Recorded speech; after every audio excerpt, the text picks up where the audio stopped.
Good afternoon.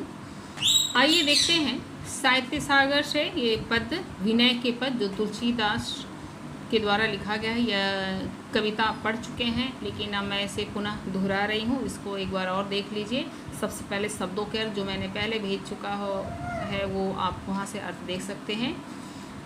तो ऐसो यानी ऐसा, माही यानी में, बिनु यानी बिना, द्रव्य यानी द्रवित होना, दुखी होना, पिघल जाना, दया दिखलाना, दीन यानी गरीब, सरिस यानी के समान, को यानी कोई, नाही नहीं है, गति यानी मुक्ति मोक्ष, जोग यानी योग, विराग यानी वैराग जो सांसारिक सुखों से मुंह मोड़ ले यानी सब कुछ त्याग दे, जतन यानी यत्न, पावन यानी पाते हैं, मुनि ज्ञानी, मुनिजन ज्ञानीजन। ओके। शीश यानी शीश है, अर्प यानी अर्पण करना।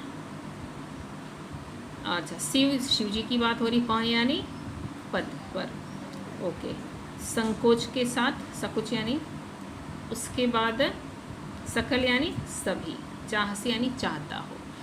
तो इसमें तुलसीदास जी ने राम जी की उदारता के बारे में बताया है। उनका मानना है कि भगवान राम की तरह कोई दूसरा उदार नहीं है। विशेष रूप से जो दीनहीन हैं, तुच्छ हैं, पतित हैं, उनके प्रति कोई उदारता नहीं दिखाता है, लेकिन भगवान राम की विशेषता है वो उनके प्रति भी उदार हैं। ठीक है। और जो ऋषि मुनियों की तरह कोई विशेष सेवा, विशेष योग साधना नहीं करता है, सामान्य है, जो अज्ञानी है उन पर भी वो अपनी कृपा बरसाते हैं। इस प्रकार उनसे बड़ा उदार कोई नहीं है। तो आइए देखते हैं पद।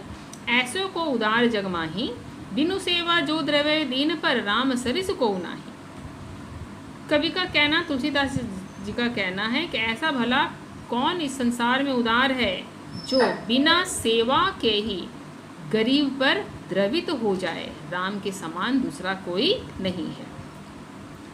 जो गति जोग विराग जतन करे नहीं, पावन मुनि ज्ञानी। यानी जिस मोक्ष को पाने के लिए, जिस प्रकार उत्तम एक श्रेष्ठ मोक्ष को पाने के लिए मुनिजन ज्ञानी जन तरह तरह के योग का रास्ता पकड़ते हैं, वैराग्य ले लेते हैं, तरह तरह के यत्न करते हैं, फिर भी कभी कभी उन्हें उस तरह सा बहुत ही श्रेष्ठ मोक्ष नहीं मिल पाता है। ऐसा श्रेष्ठ मोक्ष एक क्षण में बिना किसी भेदभाव के साधारण को श्री राम दे देते हैं। उदाहरण में उन्होंने बताया है, सो गति देत गीध सबरी कहूँ प्रभु न बहुत जानी। यानी ऐसा श्रेष्ठ मुक्ति, ऐसा श्रेष्ठ भक्ति उन्होंने सहजी गीध और सबरी को प्रदान कर दिया, जिसे पाने के लिए मुनिगण योग वैराग का रास्ता पकड़ते हैं। तो गीध कौन है? ये जटायु की बात हो रही है। रामायण में आपने सुना होगा, जिसने सीता हरण के समय सीता को बचाने का प्रयास किया था, जो रावण ने उसके पंख काट दिए थे, तो उसे उन्होंने मोक्ष दिया, उसके प्रति अपनी श्रद्धा दिखाई थी। राम ने अपनी कृपा यानी क्या किया, उनके मरने के पश्चात अपने कुल के पुरखों की तरह उनका अंतिम संस्कार किया था। बहुत सम्मान दिया उन्होंने गिद्ध जटायु को। उस प्रकार सबरी एक सामान्य वनवासिन है जो राम की प्रतीक्षा करती थी, रोज अपनी कुटिया की साफ सफाई करती, सजाती संवारती और कोई भी जंगली फल चक कर उसके स्वाद को चक के रखती थी कि राम आएंगे। यानी उसका जो प्रेम था सच्चा था, उसकी भक्ति लगाव तो राम के प्रति सच्चा था, और एक साधारण वनवासिन थी, लेकिन सच्चे प्रेम से प्रभावित होकर राम उसकी कुटिया में पहुंचते हैं, जिसे वो बहुत अधिक नहीं जानते थे। जिस प्रकार उन्होंने, एक बार फिर मैं बता दूं कि अति श्रेष्ठ मोक्ष जो मुनियों और ज्ञानियों को प्राप्त होता है और कभी कभी नहीं भी प्राप्त होता, और ऐसी मुक्ति पाने के लिए भगवान का ध्यान पाने के लिए वो योग का रास्ता पकड़ते हैं, योग को अपनाते हैं, वैराग्य को अपनाते हैं। ऐसी तब जाके उन्हें प्राप्त होता है। लेकिन ऐसी मुक्ति उन्होंने सहज ही गीध और सबरी को, जटायु और सबरी को दी थी। इस प्रकार यहाँ स्पष्ट किया गया है कि जो संपत्ति 10 सी सरब करी रावण सिंह पह लेने, सो संपदा विभीषण अति कहा अति सकुच सहित प्रभु देने। जिस संपत्ति को प्राप्त करने के लिए रावण ने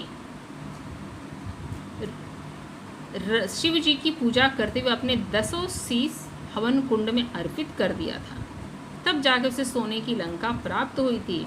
ऐसी संपत्ति को जब राम ने रावण को पराजित करके प्राप्त किया तो निसंकोच भाव से उन्होंने क्या किया, विभीषण को एक क्षण में प्रदान कर दिया।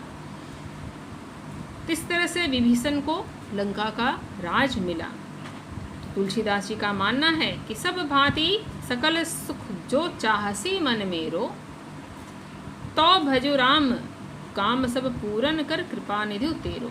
उनका मानना है कि सब भांति से मैं विचार करता हूँ तो मुझे लगता है कि जो भी सुख प्राप्त करे, अपने मन को कहते कि हे मन, जो भी सुख पाना चाहते हो वो पाने के लिए तुम भगवान राम को भजो, क्योंकि वो कृपा निधि हैं, वो सबके काम पूरा करते हैं, वो उदार हैं।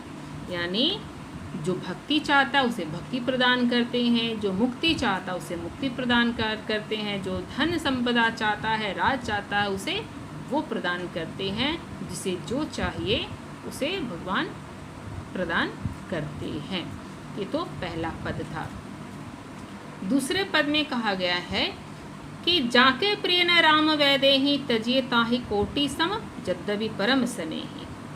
कहते हैं कि जिसे राम और सीता प्रिय नहीं है, वैदेही यानी सीता, जिसे राम और सीता प्रिय नहीं, तजिए ताहि उसे त्याग दें, क्या समझकर, सैकड़ों शत्रु, वैरी यानी शत्रु, सैकड़ों शत्रु समझकर उसे त्याग दे, भले ही वह परम प्रिय क्यों न हो। यद्यपि परम स्नेही, यद्यपि वह परम स्नेही परम प्रिय ही क्यों ना हो।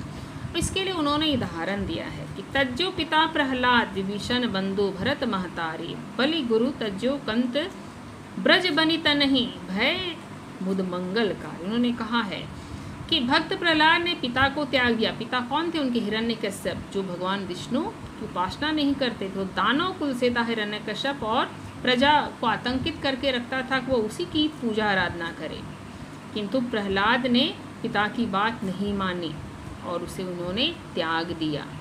विभीषण ने अपने भाई, बंधु यानी भाई रावण को त्याग दिया, क्योंकि वो भी राम विरोधी थे। भरत ने महतारी यानी माँ, अपनी माँ कैकेयी को त्याग दिया, क्योंकि उन्होंने भगवान के लिए वन का रास्ता दिखाया था। राजा बलि ने अपने गुरु शुक्राचार्य को त्याग दिया, क्योंकि बलि भी दानव कुल से थे, फिर भी वो विष्णु की उपासना करते थे। गुरु जब इसकी विरोधी बने तो उन्होंने त्याग दिया। और सबसे बड़ी बात कि कंत ब्रज बनिता नहीं, बनिता यानी स्त्री होती, तो ब्रज की बनिताओं ने, स्त्रियों ने अपने कंत यानी पतियों को त्याग दिया, क्योंकि वे उनके कृष्ण की उपासना में बाधक थे। अच्छा, जो ये पिता, भाई, माँ, गुरु, पति, ये जो रिश्ते होते हैं बड़े अनमोल होते हैं, प्रिय होते हैं, इनको त्यागा नहीं जा सकता है।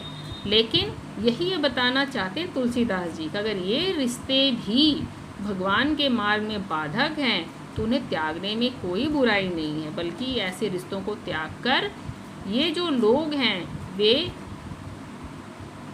उनका जीवन जो है मंगलकारी ही हुआ है। ठीक है।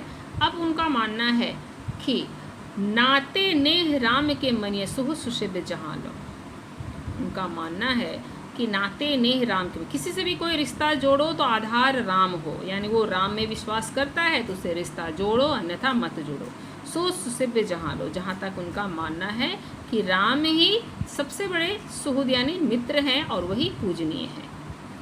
अंजन कहा आँख जे फूटे बहु तक कहो कहाँ, उनका मानना है अंजन यानी काजल, कि जिस प्रकार उस काजल का क्या काम जिससे आँख फूट जाए, यानी काजल आजकल तो सौंदर्य प्रसाधन के रूप में इस्तेमाल किया जाता है, लेकिन प्राचीन समय में या आज भी लोग तरह तरह के जड़ी बूटियों से इसको तैयार करते हैं जो आँखों की औषधि के रूप में काम करता है।